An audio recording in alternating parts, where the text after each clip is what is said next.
mayor of the village of Saddlewalk? There's a little bit of oxygen left in my brain in this chamber for the last 6 hours. I'm going to address Dan Levy, mayor of Saddlewalk, and I'm going to deviate from what I have in writing because I don't want to repeat what the dozens of people who spoke before me said so eloquently. I'm going to address this committee directly to you, look at you, and talk to you, not as Republicans and Democrats, but as representative of our people who happen to be conservative. The concern of my constituents is the transparency of this program.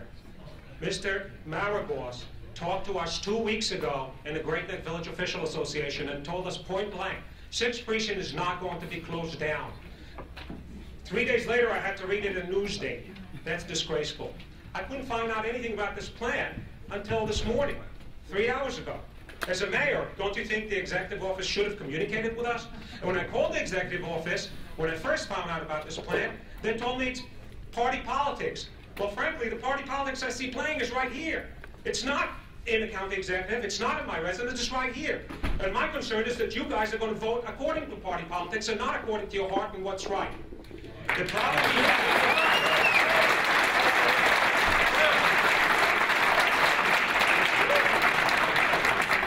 Sorry, I didn't do this for applaud.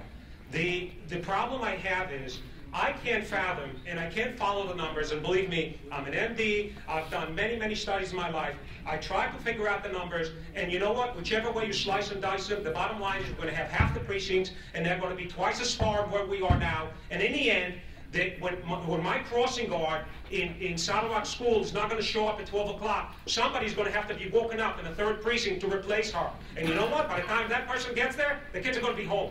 And that's only one. What's going to happen to the detectives? What's going to happen to somebody who's been arrested in my district? What's going to happen to all the other things? I want you guys to think long and hard about this plan.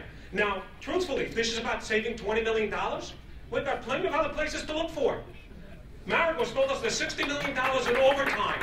Why don't we talk about that? Did anybody address the union if they're willing to give up anything? Now, if we're willing to thin out the precincts, why don't we thin out the precincts? We'll talk to the unions, we'll figure it out.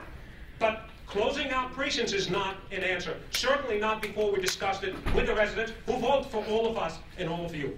So with this, I'll end up, and I sure hope, one last statement, that you guys will consider it before you take the vote. Because I can pledge to you, as a mayor of Saddlewalk and the rest of the 8 mayors of Great Neck, that if you guys should vote for it, we're going to go and vigorously petition Albany to let us keep the police district tax so we can start doing our own policing and hire the same officers.